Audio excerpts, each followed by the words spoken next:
At the edge of Canada, where the icy Atlantic Ocean washes a bleak shore, the fishing communities of Newfoundland nestle among the rocks. Many now abandoned or dying after the collapse of the cod fishery in the 1990s. This was one of them, Little Bay Island, 75 years ago when the fish were plentiful. Here it is today, just 52 people left. The man leading the push for government-funded resettlement says there's no going back to an illustrious past. Fish plants going full tilt, stores, 5 or 6 stores there. Lots of people, 150 people, kids in school. But now you got 2 people in school, and that's it.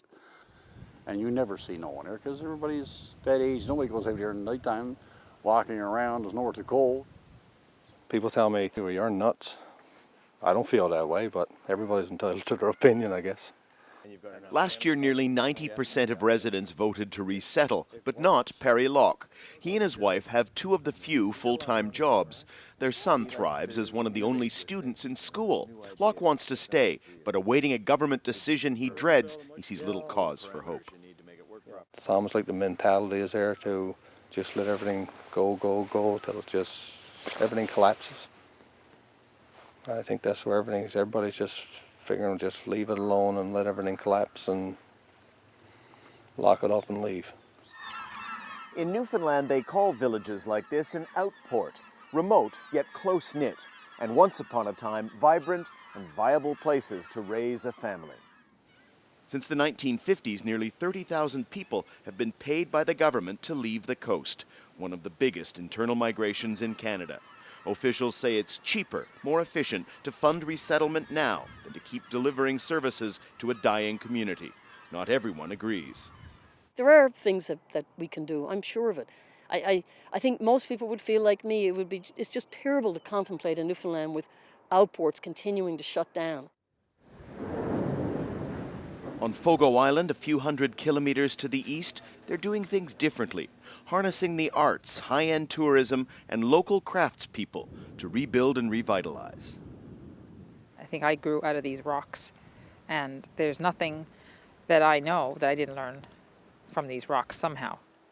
Zita Cobb was born here 55 years ago. She left in her teens and became one of the country's top businesswomen.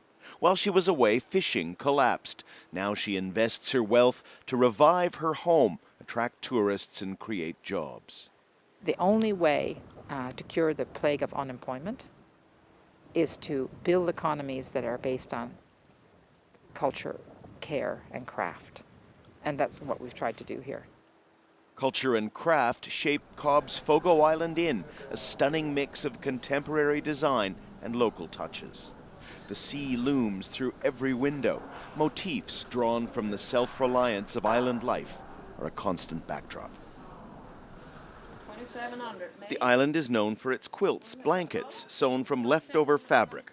Using microloans modeled on Bangladesh's Grameen Bank, Cobb's charitable trust helps local quilt makers transform their craft into full-time jobs.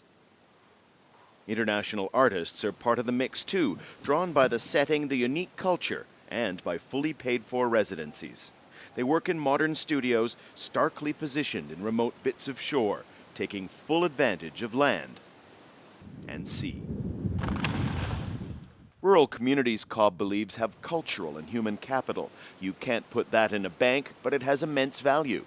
The challenge is to create jobs and businesses to support those assets, to get outsiders to come, appreciate, and invest in what's here. I think about it as a quilt, a patchwork quilt. Fogo Island is one little patch. Toronto is a much bigger patch. But neither one of those patches on their own can keep us warm on a cold winter's night. And I think what's really exciting is the ability we have to stitch together all the patches so you actually have a quilt, and therefore you have a country. That communities exist at all in a harsh environment like this is a testament to human willpower and determination. Keeping them here, keeping them viable in a fast-changing world is going to take even more of that. For Counting the Cost, I'm Daniel Lack in Fogo Island, Newfoundland.